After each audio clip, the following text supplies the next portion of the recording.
Buckle up, folks, because tonight's news cycle is a whirlwind. We're talking political earthquakes in South Korea, where a president's facing down accusations hotter than a bowl of kimchi jjigae. Meanwhile, across the Pacific, Los Angeles is grappling with a different kind of heat. Wildfires raging while fire trucks sit idle, victims of supply chain chaos. Biden's wrestling with a Congress that seems allergic to compromise, while Trump's shadow looms large. A reminder that the battle for the soul of America is far from over. From California to the halls of Congress, the stakes couldn't be higher, because in a world awash in information, it's more crucial than ever to separate the signal from the noise.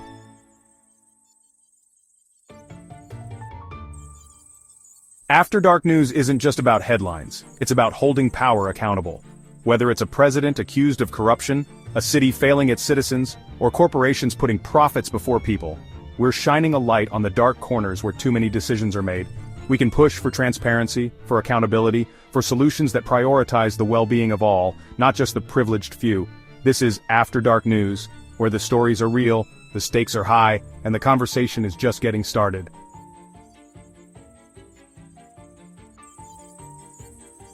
South Korea, the land of K-pop and cutting-edge tech, finds itself embroiled in a political thriller that could rival any Netflix drama. At the center of the storm stands President Yoon Suk-yeol, once hailed as a reformer, now facing a political firestorm that threatens to engulf his presidency. The accusations are coming in hot and heavy: corruption, abuse of power, shady dealings that would make even the most jaded observer raise an eyebrow. Opposition lawmakers, once relegated to the sidelines, are smelling blood in the water, their calls for impeachment growing louder by the day. Yoon, for his part, is clinging to power, his pronouncements of innocence ringing increasingly hollow in the face of mounting evidence.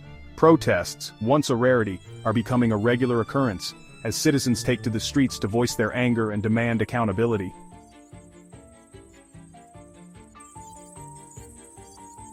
How did we get here? It wasn't so long ago that Yoon Suk-yeol was riding high, swept into office on a wave of popular support. A former prosecutor, he promised a break from the past, a clean slate for a nation weary of corruption and political gamesmanship. Almost as soon as he took office, whispers of scandal began to circulate, whispers that quickly morphed into full-blown accusations. Adding fuel to the fire are allegations of Yoon's family being embroiled in the scandal, accusations that, if true, would strike at the heart of his carefully cultivated image as a man of integrity. As the pressure mounts, the question becomes, can Yoon weather the storm and salvage his presidency, or will he be forced to resign, another casualty of the cutthroat world of South Korean politics?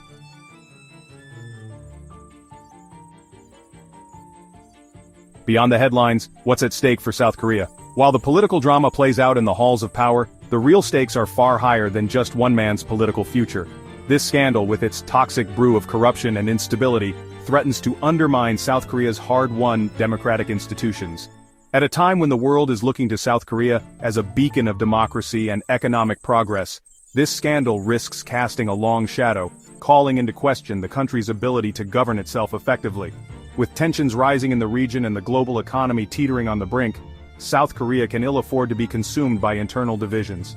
The world is watching, waiting to see if South Korea can overcome this crisis and emerge stronger, or if it will succumb to the forces of division and instability.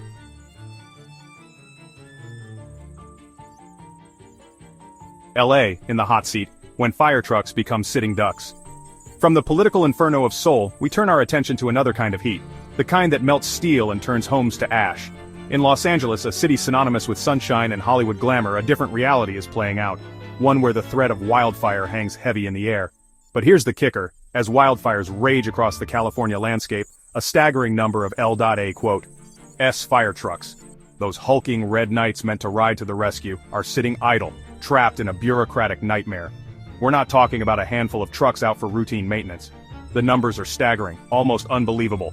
100 fire trucks grounded while the city they're meant to protect faces its fiery reckoning. City officials are pointing fingers at suppliers, citing global shortages and logistical hiccups. But critics aren't buying it, alleging that a toxic cocktail of poor planning, penny pinching, and plain old incompetence is to blame for this debacle.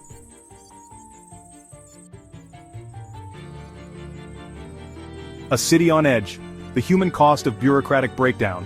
While politicians and bureaucrats trade barbs, it's the ordinary citizens of Los Angeles who are left to bear the brunt of this crisis. Homeowners, already on edge as wildfires creep closer, are left to wonder, if disaster strikes, who will answer the call? The fear is palpable, etched on the faces of families huddled together, watching as plumes of smoke rise in the distance. The elderly couple, their retirement dreams going up in flames because a fire truck couldn't reach them in time. The single mother, desperately trying to protect her children from the inferno, her pleas for help met with silence. These aren't just abstract scenarios, they're the very real consequences of a system that has failed its citizens in their hour of need.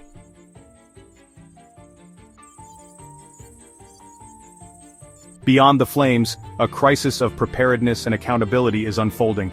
The situation in Los Angeles is a stark reminder that even in the 21st century, even in a nation as wealthy and technologically advanced as the United States, we are still at the mercy of nature's fury. But it's also a cautionary tale, a wake-up call about the importance of preparedness, accountability, and the consequences of neglecting the very institutions we rely on to keep us safe. The crisis in Los Angeles is a microcosm of a larger problem, one that extends far beyond the city's borders. It's a problem of complacency, of short-sightedness, of a system that too often prioritizes short-term gains over long-term resilience. The flames may eventually die down, but the questions raised by this crisis will linger long after the smoke has cleared.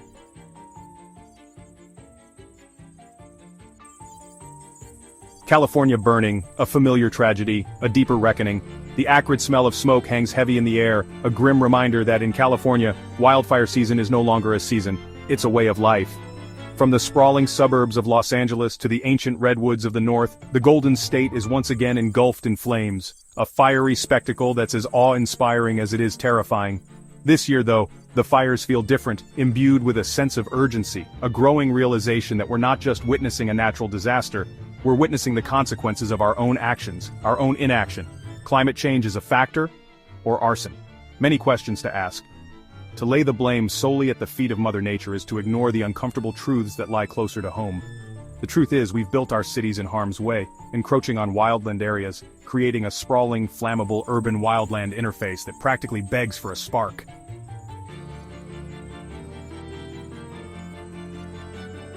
From tinderbox to inferno, unraveling the wildfire web.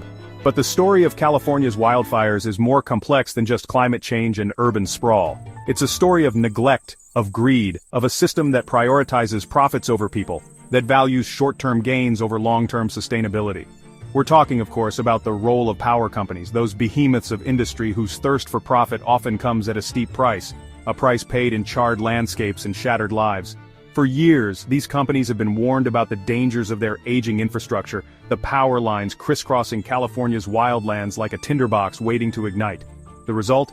Power lines downed by high winds or overgrown vegetation, sparking infernos that consume thousands of acres in a matter of hours.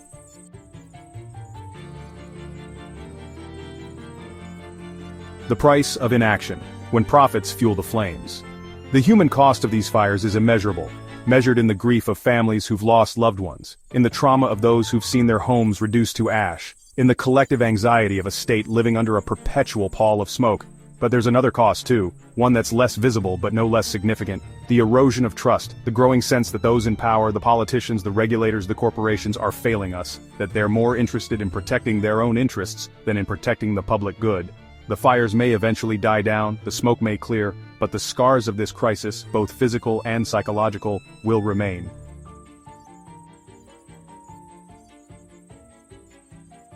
DC, gridlock, Biden, Trump, and the battle for America's soul. The West Coast may be battling literal fires, but in Washington, D.C., the political inferno rages on, fueled by partisan rancor, ideological intransigence, and the lingering specter of the 45th president, whose shadow looms large over the American political landscape.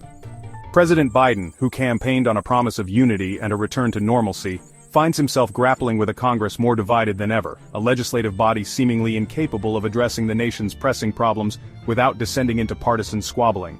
His agenda, once ambitious, has been whittled down by a combination of Republican opposition and Democratic infighting, a stark reminder that even the slimmest of congressional majorities is no guarantee of legislative success. Meanwhile, Donald Trump, despite facing a slew of legal troubles, remains a potent force in American politics, his grip on the Republican Party as strong as ever.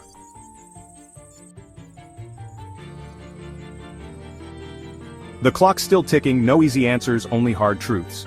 That's a wrap for tonight, folks, but the stories we've covered are far from over. From the political battlefields of Seoul to the fire-ravaged hills of California, and the endless political chess match in Washington, the world feels like it's holding its breath. We've seen how corruption and the abuse of power can shake a nation to its core, how bureaucratic inefficiency can have life or death consequences, and how greed and short-sightedness can literally fuel the flames of disaster. There are no easy answers, no quick fixes to the complex challenges we face. But one thing is clear: ignoring these problems won't make them go away. In a world saturated with information, it's easy to feel overwhelmed, to tune out the noise and retreat into our comfortable echo chambers. But that's a luxury we can no longer afford. The stakes are too high, the consequences of inaction too dire. We need to be informed, engaged, and willing to ask tough questions of our leaders, of ourselves, and of each other.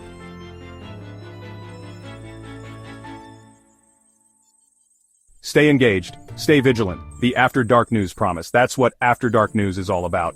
We're here to cut through the spin, to expose the hypocrisy, and to shine a light on the stories that matter, even when they're uncomfortable, even when they make us question our assumptions. We believe that knowledge is power, and that when we, the people, are informed, we're empowered to demand better. We can hold our leaders accountable, we can push for solutions, and we can work together to create a more just, equal, and sustainable future. So, stay curious, friends, stay informed, stay engaged, and most importantly, never stop questioning the narratives we're being sold. Because the truth, as they say, is out there, and it's our job to find it. We'll see you tomorrow night, same time, same place. Until then, stay vigilant.